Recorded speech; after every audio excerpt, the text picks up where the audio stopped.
શહેરના ward number 3 માં આવેલા 9 આંગણવાડીના 150 થી વધુ બાળકોને સ્કૂલ બેગનું વિતરણ કરવામાં આવ્યું હતું। શૈક્ષણિક સત્રની શરૂઆત થઈ છે ત્યારે વડોદરા શહેરના વોર્ડ નંબર 3 માં સમાવિષ્ટ વિસ્તારમાં આવેલ 9 આંગણવાડીના 150 થી વધુ બાળકોને સ્કૂલ બેગ વિતરણ કરવામાં આવી હતી, જેમાં આંગણવાડીના બાળકો માટે સદા સેવાકીય આપતા એવા વોર્ડ નંબર 3 ના નગરસેવક ડોક્ટર રાજેશ શાહ દ્વારા સમા વિસ્તારમાં આવેલા 9 આંગણવાડીના બાળકોને શૈક્ષણિક કાર્ય શરૂ થતાં જ 150 થી વધુ બાળકોને સ્કૂલ બેગ વિતરણ કરવામાં આવી હતી। મોટા બાળકો સ્કૂલમાં જતા હોય તો નાના બાળકોને ઉમંગ ઉત્સાહ હોય છે કે અમે પણ આંગણવાડીમાં જઈએ, ત્યારે વોર્ડ નંબર 3 માં સમાવિષ્ટ આંગણવાડીના બાળકોને સ્કૂલ બેગ વિતરણનો કાર્યક્રમ યોજાયો હતો, જેમાં વોર્ડ નંબર 3 ના નગરસેવક ડોક્ટર રાજેશ શાહ, સેવાભાવી સંસ્થાઓ, સામાજિક કાર્યકર્તા, પૂર્વ સરપંચ સહિત કાર્યકરોની ઉપસ્થિતિમાં તમામ બાળકોને સ્કૂલ બેગનું વિતરણ કરવામાં આવ્યું હતું, જેમાં બાળકોને સ્કૂલ બેગ આપતા બાળકોના મોઢા પર ખુશી જોવા મળી હતી।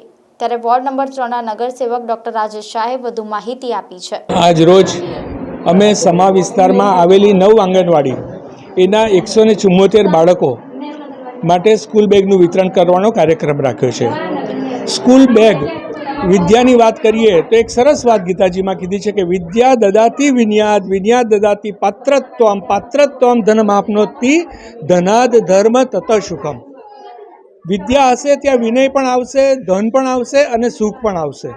અને વિદ્યા માટે જ્યારે બાળક ઉત્સાહિત હોય ત્યારે મોટા બાળકો શાળાએ જતા હોય તો નાનાને પણ એવી ઈચ્છા હોય કે અમે પણ સ્કૂલ બેગ લઈ અને આંગણવાડી જઈએ, તો એના માટે આંગણવાડીના બાળકોને સ્કૂલ બેગ આપવાનો કાર્યક્રમ અમે વોર્ડ નંબર 3માં કાર્યકર્તા મિત્રોની, સેવાભાવી મિત્રોના સહયોગથી કર્યો છે।